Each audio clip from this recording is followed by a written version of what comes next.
La mission de ce ministère, c'est d'humaniser le numérique, d'abord en essayant d'obtenir une forme d'autonomie, d'indépendance, de maîtrise des technologies qui demain vont dessiner le quotidien de nos concitoyens.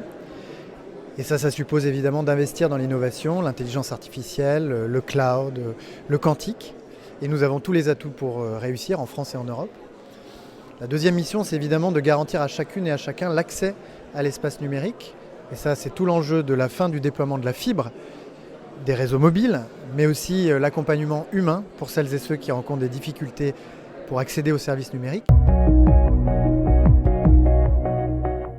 On continue à protéger un à un les établissements de santé, les collectivités, les grands établissements publics pour qu'ils soient armés face à cette menace qui se généralise et qui progresse.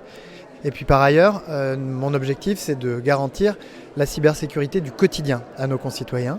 Et c'est la raison pour laquelle nous travaillons à la mise en place d'un filtre anti-arnaque qui viendra sur tous les smartphones, sur tous les ordinateurs, prévenir nos concitoyens lorsqu'ils s'orientent ou ils se dirigent vers un site considéré comme malveillant. Il y a un gros travail qui est mené.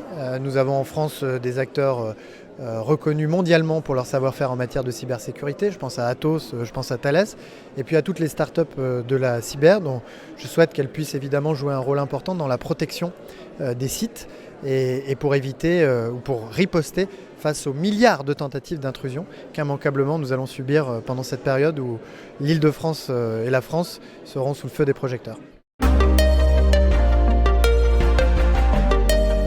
Je voudrais insister plus particulièrement sur la protection des mineurs.